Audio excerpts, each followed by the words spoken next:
Ketika saya tamat SD di kampung, saya mau masuk pesantren. Kira-kira 15 km dari rumah saya. DDI Kabalangan. Pimpinannya waktu itu Kiai Haji Abdurrahman Ambot Daleh almarhum. Besar itu pesantren. Tapi ketika saya menyampaikan hajat saya kepada bapak saya waktu itu, beliau katakan, saya tidak bisa sekolahkan kamu di pesantren. Pesantren kan waktu itu lebih mahal daripada sekolah umum. Pesantren harus bayar biaya pondok, asrama, uang makan, cuci pakaian dan lain sebagainya. Sementara sekolah umum cukup bayar OSIS, BP3, uang pramuka. Ya kurang lebih 2 kali lipat lah sekolah pesantren dari sekolah umum. Saya protes waktu itu. Saya bukan mau beli motor. Saya mau sekolah agama. Bapak saya bilang, saya tahu, tapi saya tidak bisa sekolahkan kamu. Saya ngadu kepada Allah, saya protes kepada Allah. Saya tamat SD. Kenapa orang tuaku miskin? Saya tidak terima. Saya alhamdulillah sejak SD rajin ke masjid. Akhirnya saya sekolah SMP yang lebih dekat dari rumah saya, 2 km. Ya jalanlah dari rumah ke sekolah waktu itu. Tamat SMP, saya lupakan sudah untuk niat sekolah pesantren. Saya masuk SMA ke Makassar, merantau. Tamat SMA, saya kuliah di Unhas. Tamat SMA, bapak saya tidak mau kalau saya sekolah umum. Saya lulus di Sospol, sosial politik. Bapak saya bilang, apa itu sekolah politik? Sekolah itu kan tipu. Bapak saya kan almarhum tidak punya sekolah. Taunya politik itu tukang tipu. Apa kau sekolah politik? Saya tidak mau kau jadi tukang tipu. Saya kau mau sekolah ustaz. Karena waktu itu sudah mulai dikenal Zainuddin Nemset. Saya daftarlah di IAIN Alauddin, Institut Agama Islam Negeri, yang sekarang menjadi UIN. Waktu itu saya tamatan SMA pasti kewalahan masuk di sekolah agama. Maka saya mengambil jurusan, niat saya mau masuk di jurusan pendidikan agama. Dengan niat jadi guru agama, fakultas tarbiyah kalau pendidikan agama. Takdir Allah, waktu itu belum pakai komputer orang daftar, pakai pensil. Yang saya lingkari peradilan agama. Jauh sekali itu kan. Pendidikan agama dengan peradilan agama. Pendidikan agama di tarbiyah, peradilan agama di syariah. Lulus saya. Wah, kewalahan saya di dalam. Saya merahasiakan kuliah di Unhas karena bapak saya tidak mau kalau saya sekolah di Unhas 3 semester. Saya rahasiakan kalau saya kuliah rangkap. Ketahuan juga, marah bapak saya. Mana bisa kau sekolah 2? 1 aja orang setengah mati. Apalagi 2 tempat kuliahmu. Tidak mungkin. Saya bilang, kasih saya waktu. Dengan izin Allah. Bisa selesai dua-duanya. Selesai di Unhas, cepat. 3 tahun 8 bulan. Bahkan saya masuk golongan wisudawan terbaik. 3 tahun 8 bulan. Di IAIN saya selesai 7 tahun. Dengan IP 2,1. Dosen saya waktu itu, pembimbing saya namanya Ibu Nur Huda Nur. Nah itu pembimbing skripsi saya. Dia bilang, capek sudah saya lihat mukamu. 7 tahun kuliah. Teman saya sudah pada selesai, saya masih babak belur. Untung nggak di DO ya. Saya sudah mau di DO waktu itu Pak Kiai. Sudah dikasih surat mau DO. Sama dekan saya namanya almarhum Profesor Dr. Basok Midong, ahli hadis.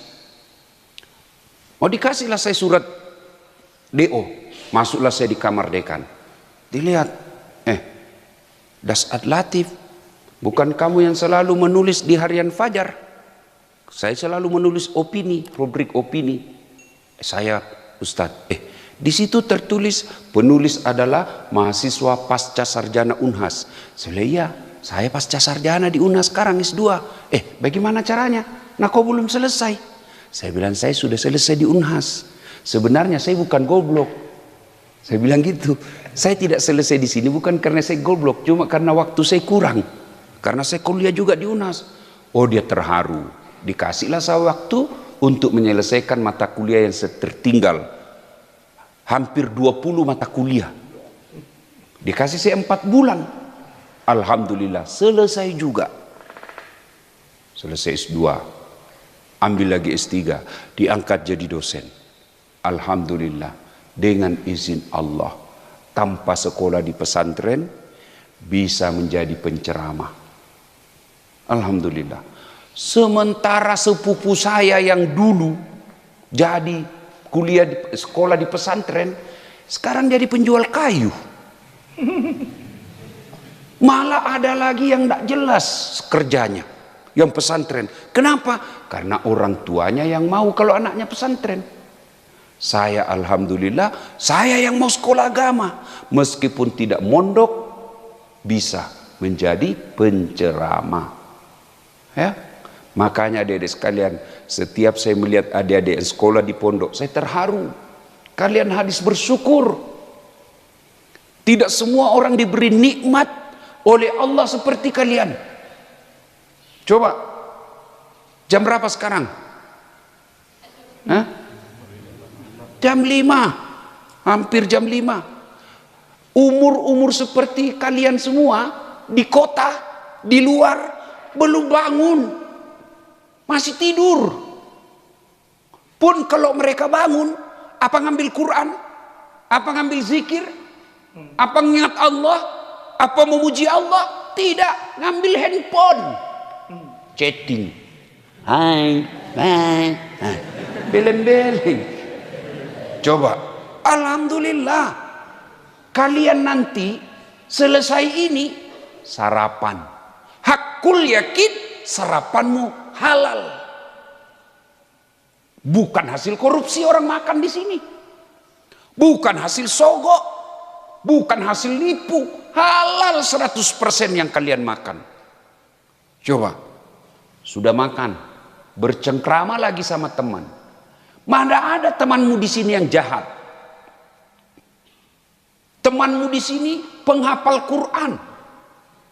Temanmu di sini belajar agama. Bukankah 7 golongan di padang mahsyar kelak yang dilindungi oleh Allah, satu di antaranya mereka yang bertemu dan berpisah karena Allah, bukan karena sinetron. Bukan berpisah dan bertemu karena sepak bola. Bukan berpisah dan bertemu karena kampanye, tapi berpisah dan bertemu, berpisahnya karena Allah. Kalian semua lagi. Tapi di pondok kan tidak enak, Ustaz. Makan tempe. Sate, sayur tempe. Sate, sayur tempe. Masih mau tidur dibangunkan. Pak, pak, pak. Iya toh? Bang. Iya kan? Tapi jangan putus asa. Rhoma Irama berkata, berakit-rakit dahulu, berenang-renang ke tepian, sakit-sakit dahulu, susah-susah dahulu, lalu kemudian berbahagia. Itu kata lagu. Itu lagu saya waktu kecil. Ya toh? Sekarang lagunya anak-anak, putar ke kiri nona, putarlah ke kiri. Beleng-beleng. Ada yang lebih parah. Ibu-ibu di depan 1, 2, bapak-bapak di belakang 3. Pernah hancur. Kalau kita lagu-lagu kan, ya apa haram lagu? Tidak, tergantung lagunya. Kalau lagunya nasihat ya bolehlah. Orang kaya, mati. Orang miskin, mati. Raja-raja, mati. Rakyat biasa, Hai, mati. Tidak dia berani. Semua mati. Lagu-lagu seperti itu boleh. Yang tidak boleh itu ya lagu-lagu jorok. Pulang-pulangku berbadan dua. Wih, hamil dia pulang. Nah, adik-adik sekalian, nah tentu sekolah agama Allah janjikan maqamam mahmuda, diangkat derajatnya, derajat di dunia, derajat di akhirat. Maka adik-adik sekalian, kalian harus bersyukur kepada Allah bisa mondok, manfaatkan dengan baik. Jangan sampai sudah mondok makannya sate, apa itu, sayur tempe, tidurnya terbatas, tidak pernah pegang handphone, tidak pernah lihat cewek, dibatasi, lihat pun sedikit-sedikit saja. Iya kan? Iya toh?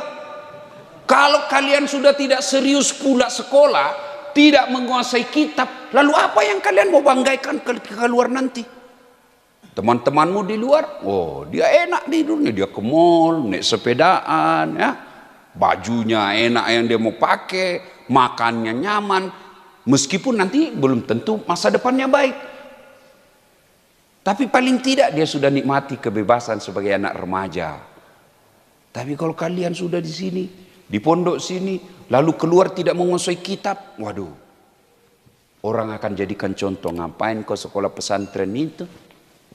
6 tahun sekolah di pesantren, pengangguran. Jadi angkat marwah ini pesantren. Saya anak santri, saya pemimpin masa depan, saya santri, saya pengusaha masa depan, saya santri, saya jadi ulama masa depan.